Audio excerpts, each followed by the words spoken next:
Bien le bonjour et bienvenue sur Sciences de l'Occupa-Quoi, un podcast bi-hebdomadaire créé par une étudiante de deuxième année en ergothérapie pour aborder et rendre plus accessibles les sciences de l'occupation, le monde de l'ergothérapie, mais aussi son vocabulaire. À travers l'écoute de ce podcast, vous allez découvrir ce que sont les 3 niveaux des sciences de l'occupation, le vocabulaire qui les compose, mais aussi avoir des exemples pour vous permettre d'encore mieux comprendre et vous familiariser avec tous ces concepts.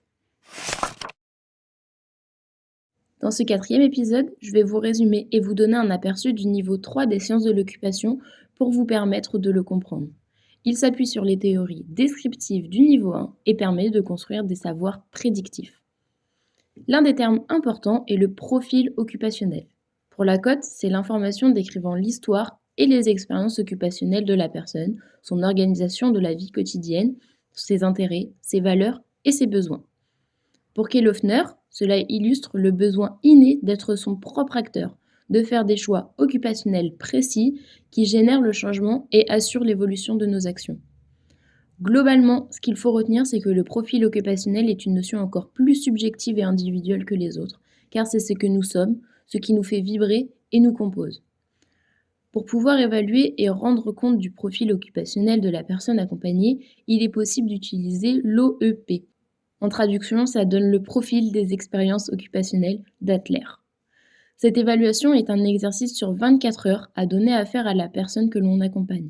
Il consiste à la prise en note de l'ensemble des occupations réalisées sur une journée donnée, et pour chacune, il faut noter les horaires, donc le type d'occupation, l'environnement physique et social, ainsi que la cotation du plaisir, de la productivité, des interactions sociales et du ressourcement à l'aide de l'échelle de cotation. On peut également y ajouter des commentaires.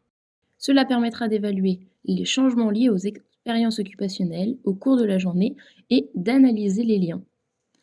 La seconde notion est une notion que nous avons déjà commencé à aborder dans le niveau 2 et qui est davantage développée ici.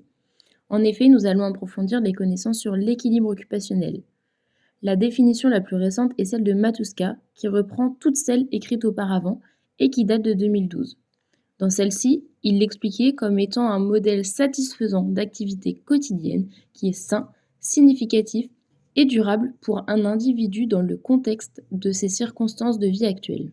Christiansen et Townsend ont identifié 4 types d'équilibre occupationnel. Le premier est celui entre le travail, le repos, les soins personnels et les loisirs. Le second est celui entre les rôles et les stimulations adaptées. Le troisième est l'équilibre chronobiologique selon nos rythmes internes. Et enfin, le quatrième est celui entre le temps, les projets personnels et leur mise en œuvre. La Rivière, lui, évoque 3 notions. Un équilibre entre les différents types d'occupations et ce qu'elles stimulent. Par exemple, le repos, le travail, les occupations cognitives, physiques ou obligatoires par exemple. Le deuxième est l'équilibre dans l'emploi du temps, c'est-à-dire avoir un emploi du temps réaliste sur le temps et l'énergie qu'il faut dédier aux tâches et entre chacune. Et enfin, un équilibre et une satisfaction avec ce qu'on est, nos valeurs ou encore notre environnement.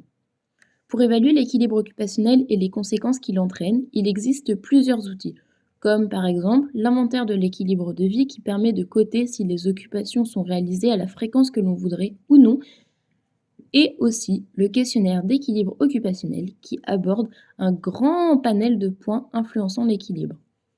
Ces outils permettent, comme beaucoup d'outils comme ceux-ci, de mettre en avant et comprendre des comportements, des attitudes ou encore des sentiments qui sont plus ou moins conscients et incompréhensibles quand ils sont pris isolément.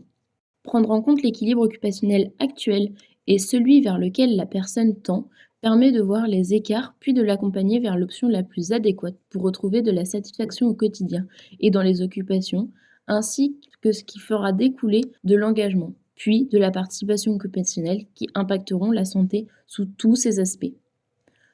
Pour creuser de manière communautaire encore plus l'occupation, la santé et le bien-être, les Canadiens ont créé le Do Live Well, traduit par Vivez bien votre vie. Ce modèle montre que les facteurs personnels et sociaux ont un lien avec l'impact sur la santé, l'utilisation du temps, ainsi que sur les 8 dimensions de l'expérience. Ces 2 derniers sont également liés l'un à l'autre. Pour aller plus loin dans la découverte de ce nouveau modèle, si ça vous intéresse, ils ont créé un site internet et une chaîne YouTube dédiés. En résumé, toutes les notions sont basées et sont des sous-catégories du triptyque PEO. Elles font toutes partie du fondement de la pratique des ergothérapeutes car notre objectif principal est que nous ne devons jamais, au grand jamais, oublier.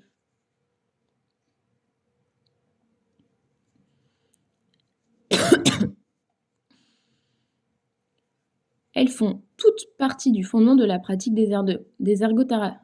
Elles font toutes partie du fondement de la pratique des ergothérapeutes car notre objectif principal et que nous ne devons jamais oublier, c'est d'anticiper l'évolution de la pathologie qui pourrait apparaître ou qui se sont déjà développées et donc améliorer la santé physique, mentale et sociale.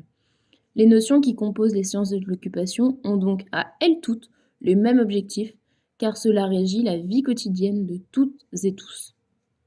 J'espère que j'ai été suffisamment claire et compréhensive, que cet épisode vous a permis d'apprendre de nouvelles choses ou vous a aidé dans la compréhension. Merci beaucoup pour votre écoute et à très bientôt dans les prochains épisodes. Psst, et au fait, je vous laisse à chaque fois des résumés sous forme de carte mentale dans la description de chaque épisode. Bonne réflexion, bonne pratique.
Merci beaucoup pour votre écoute et à très bientôt dans les prochains épisodes.